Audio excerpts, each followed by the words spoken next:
The Adventures of Tom Sawyer by Mark Twain. Chapter 18. That was Tom's great secret, the scheme to return home with his brother pirates and attend their own funerals.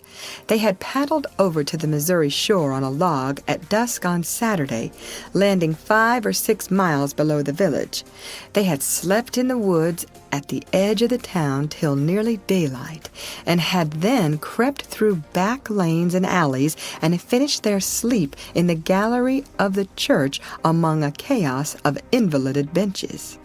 At breakfast Monday morning, Aunt Polly and Mary were very loving to Tom and very attentive to his wants. There was an unusual amount of talk. In the course of it, Aunt Polly said, "Well, I don't say it wasn't a fine joke, Tom, to keep everybody suffering most a week so you boys had a good time, but it is a pity you could be so hard-hearted as to let me suffer so.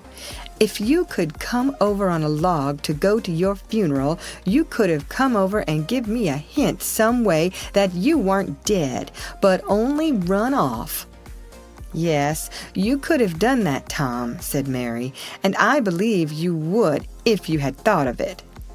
"Would you, Tom?" said Aunt Polly, her face lighting wistfully. "Say now, would you, if you'd have thought of it?" I don't know.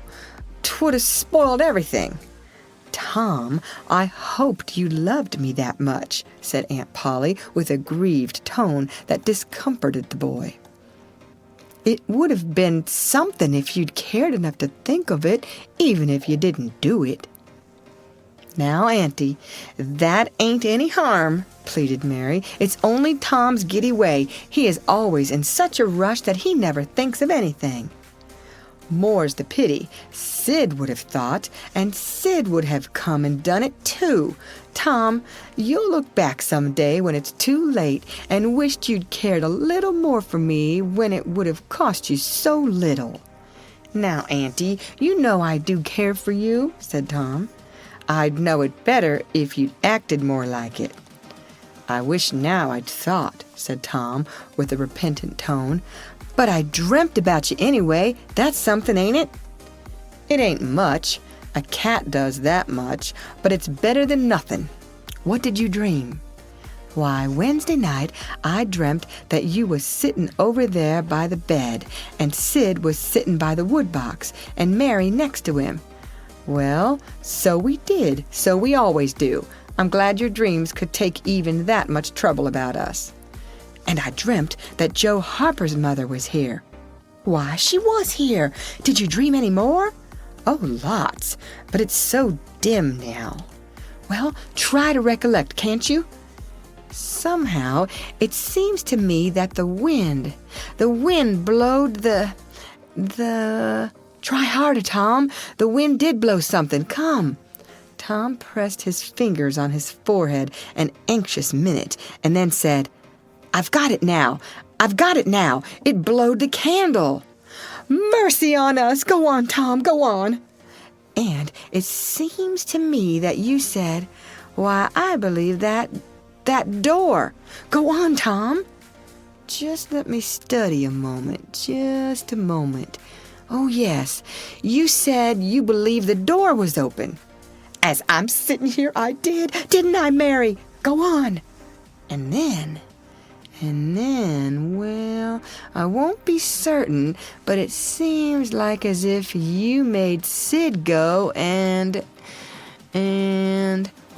well, what did I make him do, Tom? What did I make him do?"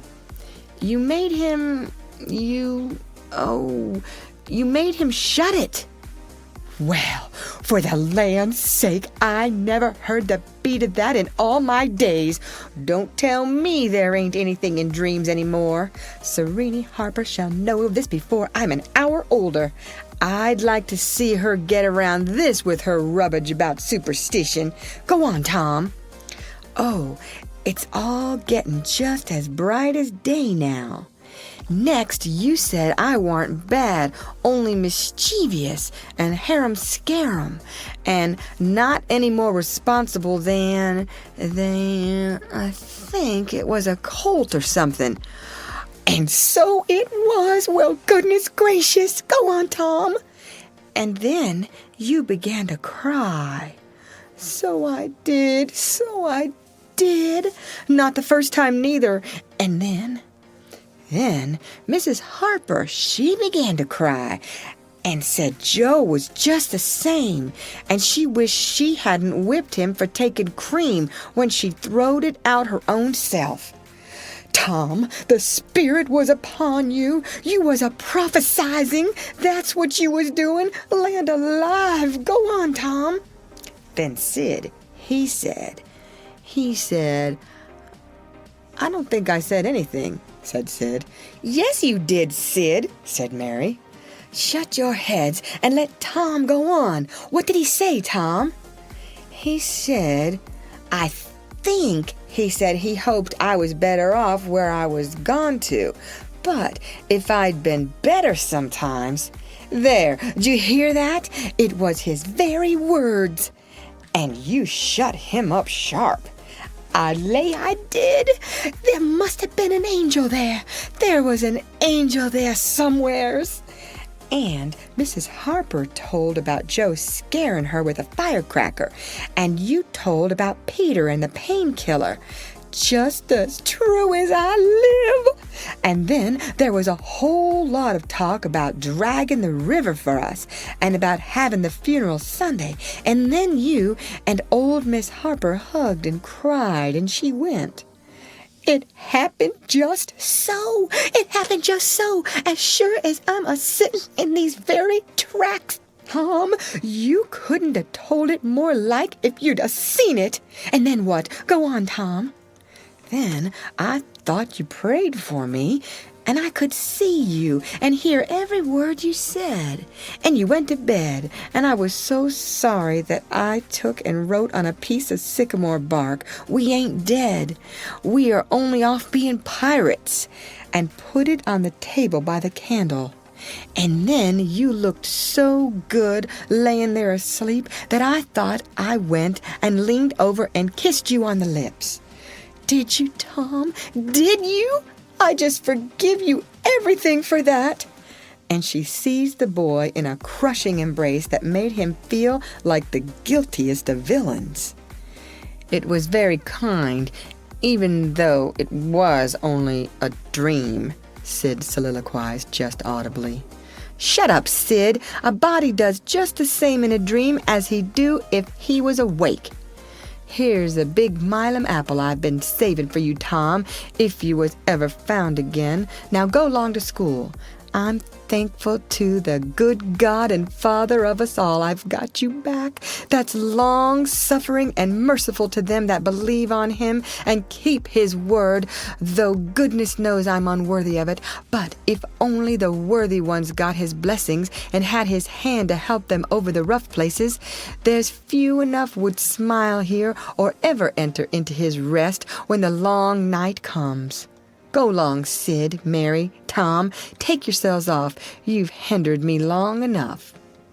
The children left for school, and the old lady to call on Mrs. Harper and vanquish her realism with Tom's marvelous dream.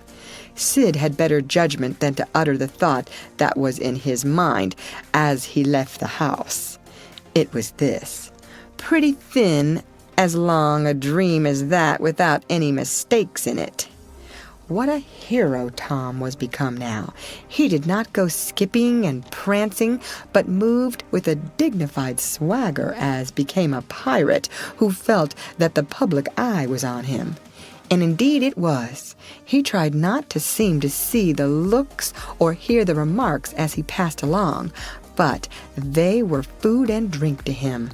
Smaller boys than himself flocked at his heels, as proud to be seen with him and tolerated by him as if he had been the drummer at the head of a procession or the elephant leading a menagerie into town. Boys of his own size pretended not to know he had been away at all, but they were consuming with envy nevertheless. They would have given anything to have that swarthy suntanned skin of his and his glittering notoriety, and Tom would not have parted with either for a circus.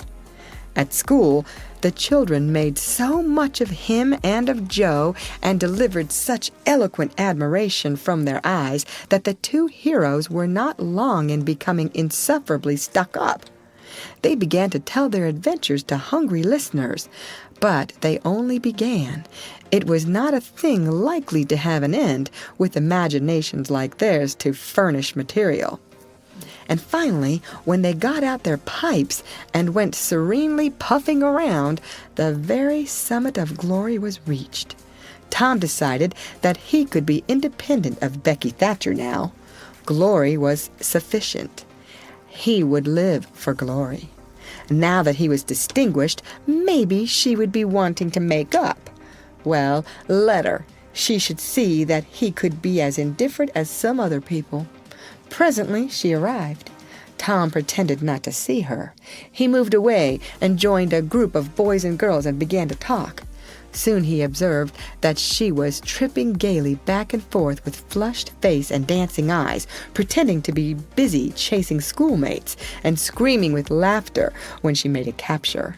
But he noticed that she always made her captures in his vicinity, and that she seemed to cast a conscious eye in his direction at such times too. It gratified all the vicious vanity that was in him, and so, instead of winning him, it only set him up the more and made him the more diligent to avoid betraying that he knew she was about.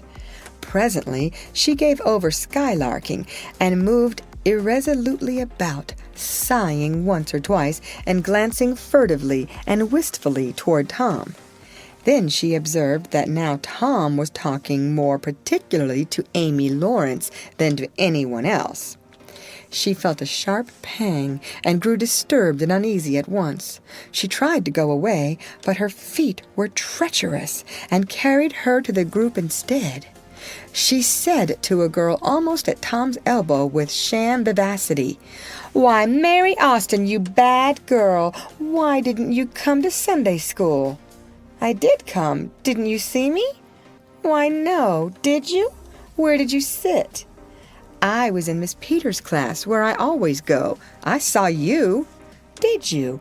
Why, it's funny I didn't see you. I wanted to tell you about the picnic."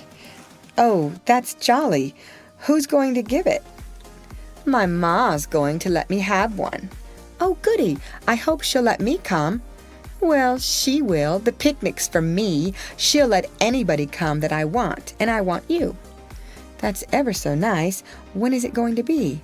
"By and by. Maybe about vacation." "Oh, won't it be fun? You going to have all the girls and boys?" "Yes, everyone that's friends to me, or wants to be."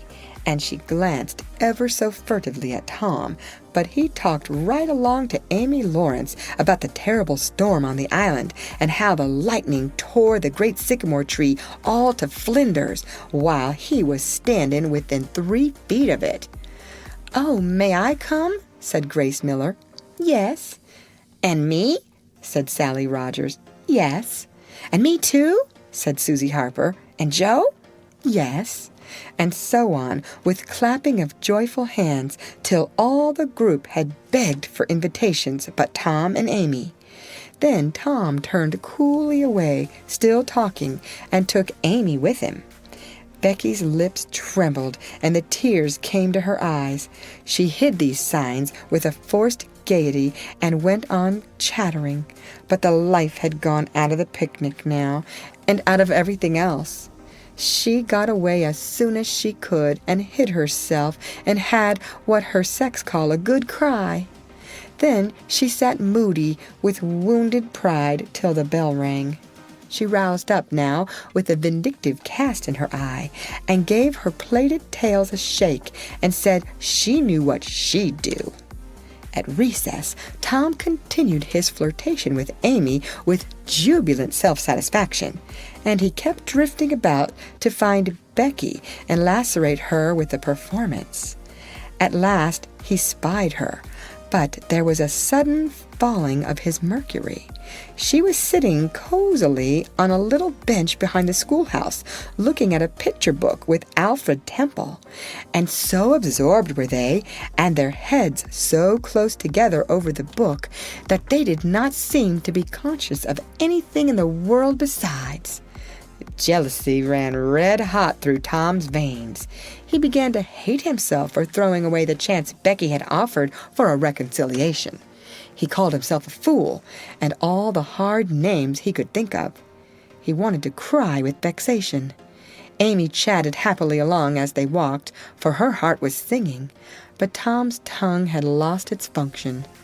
He did not hear what Amy was saying, and whenever she paused expectantly, he could only stammer an awkward assent, which was as often misplaced as otherwise. He kept drifting to the rear of the schoolhouse again and again to sear his eyeballs with the hateful spectacle there. He could not help it, and it maddened him to see, as he thought he saw, that Becky Thatcher never once suspected that he was even in the land of the living. But she did see, nevertheless, and she knew she was winning her fight, too, and was glad to see him suffer as she had suffered. Amy's happy prattle became intolerable. Tom hinted at things he had to attend to, things that must be done, and time was fleeting. But in vain the girl chirped on. Tom thought, "Oh, hang her! Ain't I ever going to get rid of her?" At last he must be attending to those things, and she said artlessly that she would be around when school let out. And he hastened away, hating her for it. Any other boy, Tom thought, grating his teeth, any boy in the whole town but that St. Louis smarty that thinks he dresses so fine and is aristocracy. Oh, all right. I licked you the first day you ever saw this town, mister, and I'll lick you again. You just wait till I catch you out. I'll just take and he went through the motions of thrashing an imaginary boy, pummeling the air and kicking and gouging. "Oh, you do you? You holler 'nuff, do you? Now then, let that learn you." And so the imaginary flogging was finished to his satisfaction. Tom fled home at noon. His conscience could not endure any more of Amy's grateful happiness, and his jealousy could bear no more of the other distress. Becky resumed her picture inspections with Alfred, but as the minutes dragged along and no Tom came to suffer, her triumph began to cloud, and she lost interest. Gravity and absent-mindedness followed, and then melancholy. 2 or 3 times she pricked up her ear at a footstep, but it was a false hope. No Tom came. At last she grew entirely miserable and wished she hadn't carried it so far. When poor Alfred, seeing that he was losing her, he did not know how, kept exclaiming, "Oh, here's a jolly one! Look at this!" She lost patience at last and said, "Oh, don't bother me! I don't care for them!" and burst into tears, and got up and walked away. Alfred dropped alongside and was going to try to comfort her, but she said, "Go away and leave me alone, can't you? I hate you!" So the boy halted, wondering what he could have done, for she had said she would look at pictures all through the nooning, and she walked on crying. Then Alfred went musing into the deserted schoolhouse. He was humiliated and angry. He easily guessed his way to the truth. The girl had simply made a convenience of him to vent her spite upon Tom Sawyer. He was far from hating Tom the less when this thought occurred to him. He wished there was some way to get that boy into trouble without much risk to himself. Tom's spelling book fell under his eye. Here was his opportunity. He gratefully opened to the lesson for the afternoon and poured ink upon the page. Becky, glancing in at a window behind him at the moment, saw the act and moved on without discovering herself. She started homeward now, intending to find Tom and tell him. Tom would be thankful, and their troubles would be healed.